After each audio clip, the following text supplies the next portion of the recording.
ఒకరైతే పిలుచుకోండి okay ready. గత YSR Congress party ప్రభుత్వం అధికారంలో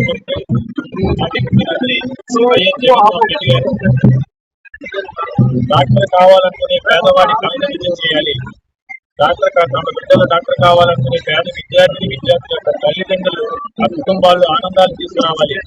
అంతేకాకుండా ఈ రాష్ట్రంలో నివసించే సామాన్య మధ్యతరగతి పేద ప్రజలందరికీ కూడా ప్రభుత్వమే ఆరోగ్య భద్రత కల్పించాలనే ఉద్దేశంతో గొప్ప సంస్కరణ సృష్టి వైద్య విద్య రంగంలో 17 మెడికల్ కాలేజీలు శాంక్షన్ చేయించి వాటి ఫైనాన్స్ ర్యాంక్స్ అన్ని కూడా అప్డేట్ చేసి వాటిలో 7 మెడికల్ కాలేజీ నిర్మాణం పూర్తి చేసి మిగతా 10 మెడికల్ కాలేజీలో నిర్మాణ సమయంలో ప్రతి మెడికల్ కాలేజీ ప్రాంగణంలో కూడా మల్టీ స్పెషాలిటీ హాస్పిటల్ నిర్మాణం చేసి ఆ మల్టీ స్పెషాలిటీ హాస్పిటల్స్ కి మెడికల్ కాలేజీకి స్థానికంగా ఉన్న జిల్లాలో నా నియోజకవర్గ పార్లమెంట్ నియోజకవర్గాల్లో community health centres family doctors ఇవన్నింటినీ కూడా అనుసంధానం చేసి పూర్తిగా ఆంధ్రప్రదేశ్ రాష్ట్రాన్ని ఆరోగ్య ఆంధ్రప్రదేశ్ గా మార్చాలని ఒక సంకల్పంతో 17 మెడికల్ కాలేజీని జగన్మోహన్ రెడ్డి గారు రోజు నిర్మాణం చేపడితే ఈ కూటమి ప్రభుత్వం అధికారంలోకి వచ్చిన తర్వాత చంద్రబాబు నాయుడు ముఖ్యమంత్రి అయిన తర్వాత ప్రజా ఆరోగ్యానికి పూర్తి పడుతూ ప్రజా ఆరోగ్య వ్యవస్థకి పెద్ద ఎత్తున దెబ్బతీస్తూ ఈ ప్రైవేట్ ప్రభుత్వ మెడికల్ కాలేజీల ప్రైవేటీకరించే నిర్ణయాన్ని తీసుకోవడాన్ని ఈ రోజు గత 2 నెలలుగా రాష్ట్ర ప్రజలందరూ కూడా ఏ విధంగా ఈ ప్రజా వ్యతిరేక నిర్ణయాన్ని ఏ విధంగా వ్యతిరేకిస్తున్నారో మనందరం కూడా చూసాం. ఇలాంటి సందర్భంలో అధికారం ఉంది కదా అనే అహంకారంతో ప్రజలు ఇచ్చిన అధికారాన్ని ప్రజా ప్రయోజనాల కోసం కాకుండా రాష్ట్ర అభివృద్ధి కోసం కాకుండా ఈ రాష్ట్రంలో ఉన్న నిరుద్యోగ యువత ఉపాధి ఉద్యోగాల అవకాశాలు కాకుండా కేవలం స్వార్థ రాజకీయ ప్రయోజనాల కోసం తమ అధికారాన్ని దుర్వినియోగం చంద్రబాబు నాయుడు గారు కానీ కూటమి ప్రభుత్వం ఉన్న నేతలు కానీ ఒక నిరక్షకుడి ద్వారంలో ఈ రోజు ప్రభుత్వ మెడికల్ కాలేజ్ ప్రైవేటీకరించే నిర్ణయాన్ని తీసుకున్నారు. దాన్ని మేము నిరసిస్తూ మా నాయకుడు జగన్మోహన్ రెడ్డి గారి ఆదేశాల మేరకు మీరు ప్రజలతో కలండి. ఈ ప్రజలందరూ కూడా ఈ నిర్ణయాన్ని వ్యతిరేకిస్తున్నారు. ప్రజల్ని చైతన్యపరచండి.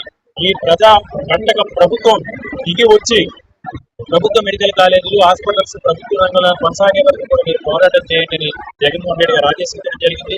గత నెల 9వ తారీఖున జగన్మోహన్ రెడ్డి గారే స్వయంగా నర్సీపట్నం మెడికల్ కాలేజీ రావడం జరిగింది. నర్సీపట్నం మెడికల్ కాలేజీకి సంబంధించి ఎంతో నేను చంద్రబాబు నాయుడు కంటే కూడా సీనియర్, చంద్రబాబు నాయుడు నాకు అపాయింట్మెంట్ ఏంటి, నేనే చంద్రబాబు నాయుడుకి అపాయింట్మెంట్ ఇస్తాను, ఈ రాష్ట్రంలోని సీనియర్ నాయకులు నేను చెప్పుకునే స్థానంలో ఉన్న అయ్యర్ పాత్ర గారు అసలు కళ్ళుండి చూడలేని విధంగా అసలు నర్సీపట్నంలో ఆ మెడికల్ కాలేజ్ ఎక్కడ ఉందని మాట్లాడటం, ఆ ప్రాంతానికి జగన్మోహన్ రెడ్డి గారు వచ్చినప్పుడు ఒక జన ప్రవాహంతో లక్షలాది మంది ఏ విధంగా మెడికల్ కాలేజ్ ప్రైవేటీకరణ వ్యతిరేకంగా జగన్మోహన్ రెడ్డి గారు చూసాం.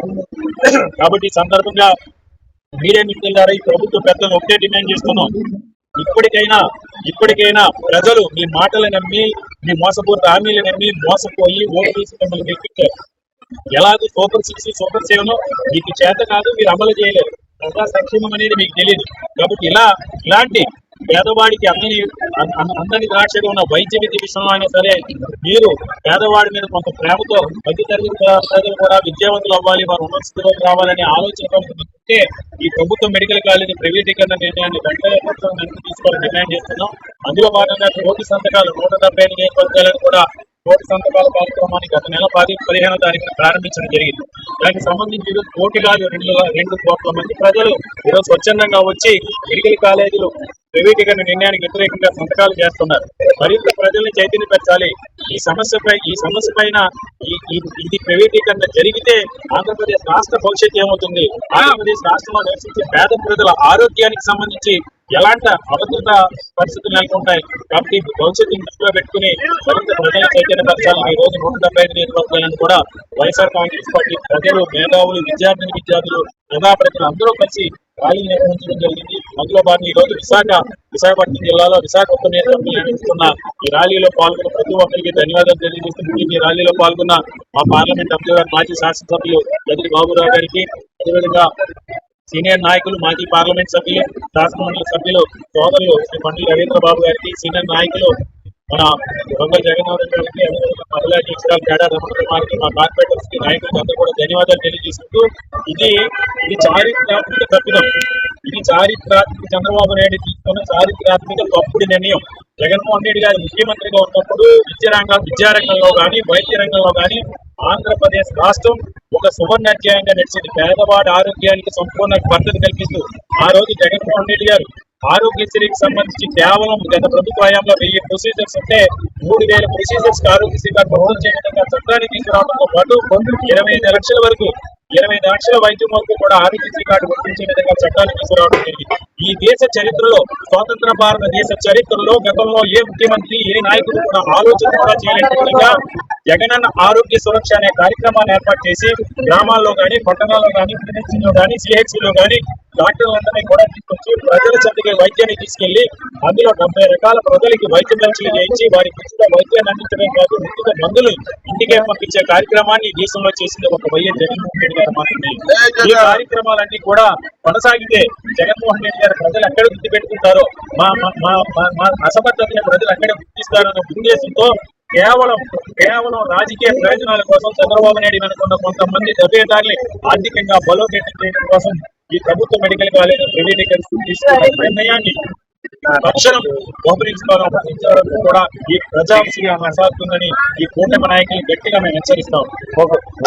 ప్రభుత్వ పాకిస్తాన్ని ప్రైవేటీకరణ చేయడాన్ని వ్యతిరేకిస్తూ ఆంధ్రప్రదేశ్ రాష్ట్రంలో 175 నియోజకవర్గాల్లో కూడా పోటీ పథకాలను అభ్యర్థి చేసి ఆ కార్యక్రమాన్ని చేయడం జరిగింది. ఈరోజు ఈ కార్యక్రమం 175 నియోజకవర్గం జరుగుతుంది. ఇక్కడ ఏదైతే కార్యక్రమం జరుగుతుందో దీంట్లో చంద్రబాబు నాయుడు గారిని కూటమి ఎంత తగ్గింది ఏంటంటే ఆల్రెడీ 7 కాలేజీలు శాంక్షన్ కాలేజీలో ఆల్రెడీ 7 కాలేజీలు కంప్లీట్ అయింది. మిగిలిన 10 కాలేజీలు కూడా వర్క్ సుఖమైంది, కొన్ని ఎక్కువైంది, కొన్ని తక్కువైంది. అయినా కూడా ఆ కార్యక్రమాలన్నీ కూడా ప్రైవేటీకరణ చేయాలనే ఉద్దేశంతో కూటమి ప్రభుత్వం తీసుకొని ఆ కూటమి ప్రభుత్వం నువ్వైన వాళ్ళకు సంబంధించిన వ్యక్తులకి లబ్ధి చేకూరే విధంగా ఈ ప్రైవేట్ మెడికల్ కాలేజీని ప్రైవేటీకరణ చేయడం జరిగింది. ఇప్పుడైతే వైఎస్ఆర్ పార్టీ ఏదైతే నిర్ణయం తీసుకొని వాళ్ళకి ఎగరేసి ప్రయత్నిస్తుందో దానికి ప్రజల మద్దతు వైఎస్ఆర్ పార్టీకి ఈ ప్రైవేటీకరణను వ్యతిరేకిస్తూ ప్రజల మద్దతు ఈ 175 నియోజకవర్గాలు కూడా బ్రహ్మాండమైన ప్రపంచం ట్రై చేయండి, మేమందరం వ్యతిరేకిస్తున్నామని చెప్పి కోటి సంతకాలని మేము అన్నాం. కానీ కోటి కాదు, ఈ రోజు 2 కోట్లు 3 కోట్ల వరకు కూడా సంతకాలు చేయడం కూడా జరిగింది. ఈ విధంగా తగ్గిన నిర్ణయాన్ని వెనక్కి తీసుకోకుండా నాకేముంది అని చెప్పి మభ్యపెట్టి జనాలను మభ్యపెట్టే విధంగా చంద్రబాబు నాయుడు గారు ప్రయత్నిస్తారంటూ అత్యంత లేదు. ఈ 175 నియోజకవర్గాలే కాకుండా ప్రతి నియోజకవర్గం కంపెనీ అయిన కాలేజీలు కూడా గవర్నమెంట్ ఆస్తి, గవర్నమెంట్ పొలాలు, గవర్నమెంట్ బిల్డింగ్స్ ఇవన్నీ కూడా ప్రైవేటీకరణ చేయడం అంటే గవర్నమెంట్ విషయంలో పబ్లిక్ చూస్తూ ఇదిగో కాకుండా పేద ప్రజలకు ఉచితంగా అందించే ముఖ్యంగా కార్పొరేట్షిప్ విధంగా జగన్మోహన్ రెడ్డి గారు జరిగింది. ఆ ప్రైవేటీకరణ చేసిన దాని వల్ల ఆ విద్యార్థులు విరోధ పరిస్థితులు కూడా వాళ్ళు తగ్గలేరు, వాళ్ళకి న్యాయం జరగదు అనే ఉద్దేశంలో కూడా కూడా పార్టీలు ఖచ్చితంగా ఆ పార్టీ ఈ పార్టీ కాదు, పార్టీ ఖచ్చితంగా అందరూ కూడా చెప్తున్నారంటే మీరందరూ కూడా అర్థం చేసుకోవాల్సిన అవసరం ఉంది. దీన్ని మనం ప్రైవేటీకరణ వ్యతిరేకిస్తున్నాం. నేనే కాదు, ఆంధ్రప్రదేశ్ రాష్ట్రంలో కూడా మా బడుగు బలహీన వర్గాలైతే మెయిన్ గా చాలా వ్యతిరేకిస్తున్నారు. అందరు కూడా విద్య వాళ్ళకి వస్తే ఆ విద్య పేద ప్రజలు కానీ తీసుకొని వాళ్ళు చదువుకుంటే పేద ప్రజలకు లబ్ధి చేకూరుతున్న ఉద్దేశంతోనే ప్రతి ఒక్కరు కూడా వ్యతిరేకిస్తుంది. వ్యతిరేకించి ప్రైవేటీకరణ కాకుండా వైఎస్ఆర్ ప్రభుత్వం ప్రజలందరూ కూడా మద్దతిస్తుందని కూడా నేను తెలియజేస్తున్నాను.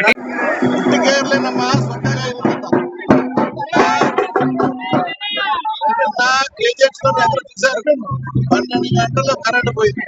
12 గంటలు కరెంట్ పోతే చంద్రబాబు గారు అంటారు డేటా సెంటర్ కరెంట్ ఇస్తారంటారు.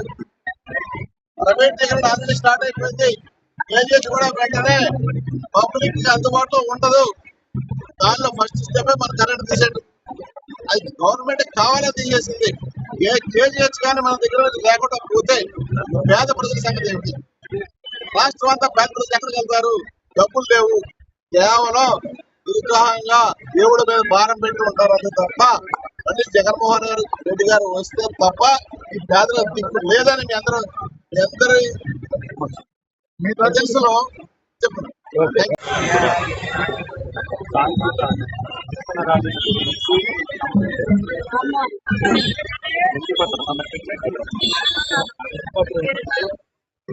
అధికారి ద్వారా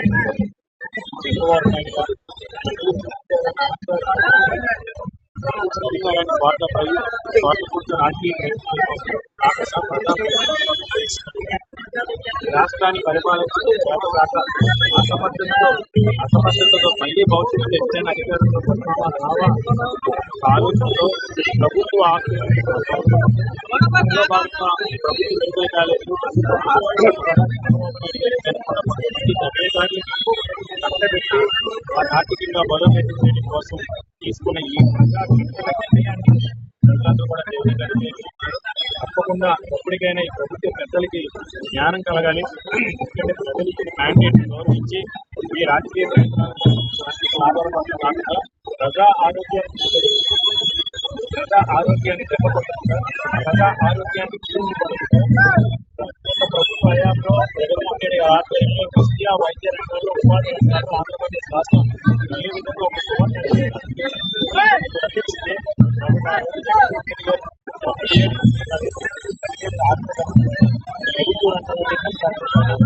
సామాన్య మధ్యతరగతి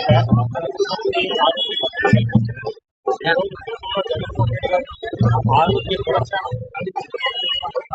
40 సంవత్సరాల రాజకీయ ఎప్పుడైనా ప్రజా ఆరోగ్యానికి సంబంధించి ప్రజల విద్యకు సంబంధించి ఇలాంటి చిన్న కార్యక్రమాలు చేశారు. రోజు కదా పత్రికలు ఉన్నాయి కదా, ఛానళ్ళకు ఉన్నాయి కదా, రోజు కొంచెం విధంగా అబద్ధాలు పుష్పాలుగా ఇక నిజం చెప్తే అబద్ధాలతో ప్రజలను మోసగిస్తూ ఉంచితే రాజకీయాలు మంచి పద్ధతి కాదు. ప్రజాస్వామ్యంలో రాజ్యాంగానికి ఇవ్వాలి. రాజ్యాంగం అంబేద్కర్ డాక్టర్ బాబాసాహెబ్ బిఆర్ అంబేద్కర్ గారు రాజ్యాంగం కాకుండా మీ నడుపుకు రాజ్యాంగం అమలు చేస్తామని ఒకసారి ప్రజలు తప్పు చేశారు. ప్రజలందరూ ఎవరు ఎక్కడైనా దొంగ నేను సామి మీటింగ్ వెళ్ళని అది ఒక ఆయన చెప్పడం జరిగింది. దొంగ ఎప్పుడైనా ఎవరు దొంగిలించాలనుకుంటాడు. ఈ దౌర్భాగ్యం ఏంటంటే రాష్ట్ర ప్రజలందరూ కూడా దొంగలు ఎన్నుకున్నారు. దొంగ ఎక్కడ కొట్టాలని ఎన్నుకుంటారు. అలాంటి పరిస్థితులు